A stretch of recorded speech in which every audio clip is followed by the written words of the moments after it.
Hi, my name is Denny Olson, and in terms of my Christian walk, I've jokingly referred to myself as a recovering rock and roller, even though I never really recovered from that because that was what I was involved in for a long time. My mom, as a young girl, had gone forward in a tent meeting and given her life and her heart to Jesus Christ. And I don't think there's anybody who lived out the gospel as well as my mom did in terms of loving people and giving and serving others. It made a deep impression upon me growing up. But my mom and my sisters were very, very regular attenders to church. They went to church every Sunday. My dad and I were pretty regular, although there were times that we missed. And as I got older, of course, I got involved in music, and I got involved in playing in bands and rock and roll and playing piano and singing. You know, in my heart, I was searching for something, and it was, I didn't really know exactly what I was searching for, but there was something in me that was looking for something. Of course, later, I realized it was God who was drawing me to himself, as a matter of fact. But a couple of things happened close to the same time. Number one, there was a girl who invited me to church, and that's what got me there, was this girl's invitation.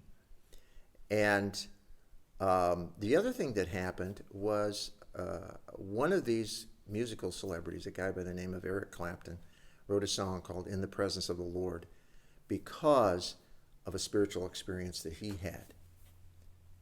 And that had a profound effect on me.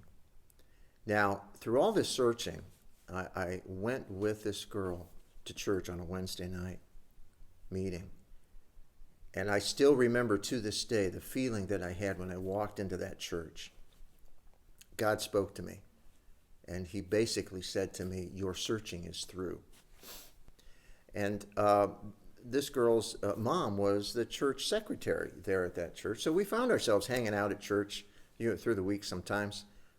There was one particular week where God was speaking to me pretty clearly that I needed to give my heart and life to Jesus Christ. And I'd been attending there, going to church pretty regularly, hearing the gospel, and hearing the message of salvation, which I really didn't hear at the Methodist church that I grew up in.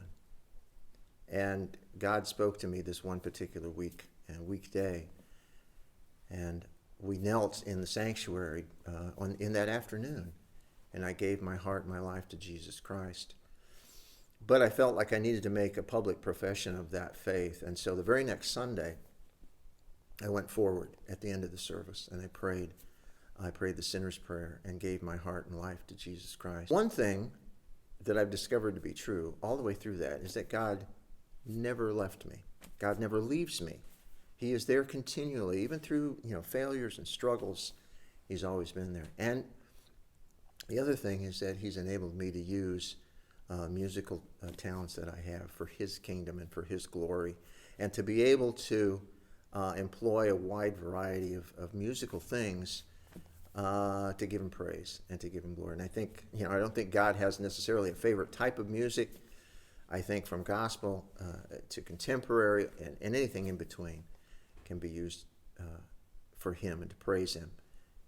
And that's what I love. That's what I love about the music of the church. And I'm so fortunate and humbled to be able to be a part of that. And I want to continue that, using all that music, and continue to walk with him